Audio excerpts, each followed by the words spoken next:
বাচ্চা, তারাও পর্যন্ত দেরি করলো না। তারাও আম্মাজির হাত ধরে বলছেন, আম্মা জান আমরা জিহাদের ময়দানে যাব, আমরা জিহাদের ময়দানে গিয়ে শহীদ হব। মদিনার বাচ্চারা তারা ঈমানি নূরের পরিচয় দান করতে জিহাদের ময়দানে চলে গেলেন। আল্লাহ নবী বলেন, বাবারা বাবারা বাবারা, যারা জিহাদে যাবে কাতার দাও, কাতার দাও, কাতার দাও। একটাবার আমি রাসূলুল্লাহকে তোমরা জনমের মতো দেখে লাও, আমিও তোমাদের দেখেলি। বলা যায় না জীবন মরণ লড়াই, যদি আর দেখা না হয় এই দেখা শেষ দেখা, কাল আখিরাতে আল্লাহর জান্নাতে দেখা হবে। ছোট ছোট বাচ্চাগুলা তারা চিন্তায় পড়ে গেলেন, হায় হায় আমরা যদি লাইনে দাঁড়িয়ে যাই আমরা ধরা পড়ে যাব। আল্লাহ নবী বুঝতে পেরে যাবেন এরা বাচ্চা মানুষ, এরা ছেলে মানুষ, এরা ছোট মানুষ, অতএব আমাদের কাজ জিহাদে পাঠাবেন না। ভালো করে শুনে নাও ও পুকুরাইটের ছেলেরা, ছোট ছোট বাচ্চারা, মদিনার বাচ্চারা, সেই দিন যাতে আল্লাহ নবী জিহাদের ময়দান থেকে ফিরত না দেন, বাড়িতে ফিরত না পাঠান, এই না জন্য তারা পুকুর চুরি করেছিল। পুকুর চুরি বোঝেন? আমাদের মতো চুরি না। চুরি করো হারাম খাও, হাসতে হাসতে বেহেশতে যাও। কি ওয়াজ করছে ওদের লোকটা?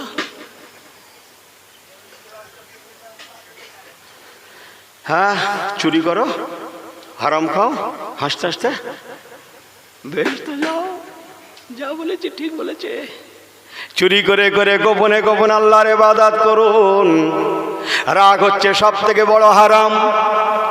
রাগকে ফেলুন, হাসতে হাসতে জান্নাতে চলে যান। আমাকে ভুল বোঝেন না, ওই ছেলেগুলো তারা জান্নাতের জন্য তারা চুরি করতে লাগলেন। দুনিয়ার চুরি নয়, তারা কাতারে দাঁড়ানোর সময় তারা বুড়ো আঙুলে ভর করে পাটা ডিঙি মেরে মেরে, ডিঙি মেরে মেরে, পায়ের বুড়ো আঙুলে ভর করে পা ডিঙি মেরে মেরে তারা বয়স্কদের সঙ্গে কাঁধে কাঁধ মিলিয়ে দাঁড়িয়ে যায়, দাঁড়িয়ে যায়, দাঁড়িয়ে যায়।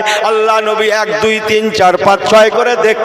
ওই বাচ্চাদের কাছে যে যখন দেখেন তাদের মাথাটা ঠিক আছে, মাপে সমান, অথচ তাদের মুখগুলা কচি কচি কচি কচি প্রকাশ পায়। তাই আল্লাহ নবী ভাবা চাকা খেয়ে গেলেন, বারে বার তাদের মুখের দিকে তাকায়, অথচ বারণও করতে পারেন না, যেহেতু বয়স্কদের মতো লম্বা চওড়া হয়ে গিয়েছে, লম্বা হয়ে গিয়েছে।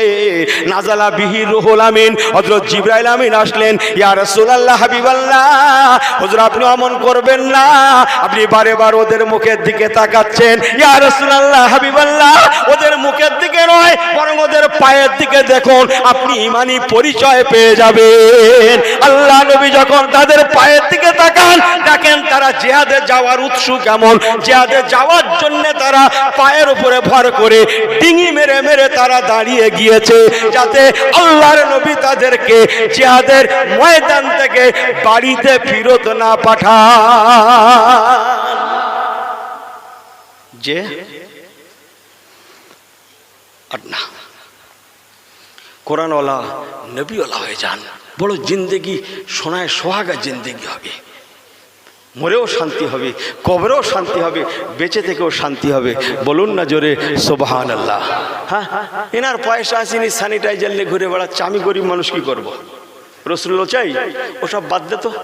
স্যানিটাইজার কেন দোকানে যাও পয়সা করছে, ওটা বাদ দে। ঘুম থেকে উঠবি, কি করবে? ওযু করবে, ওযু। আর যখন শুয়ে যাবি রাত্রে, ওযু করে শুয়ে যাওয়া সুন্নাতে রাসূল। বলুন না জোরে সুবহানাল্লাহ।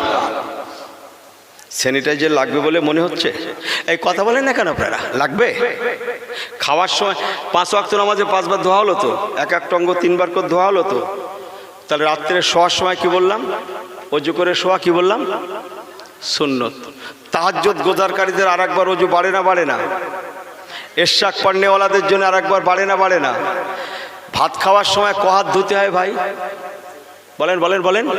আপনি জানেন? 2 হাত। কিতাব খুলেন। তাহলে এই লোকটার জন্য আর লাগবে না। এত বড় বিজ্ঞান ভিত্তিক ধর্ম আর হয় না। রাসূলুল্লাহ বললেন সকাল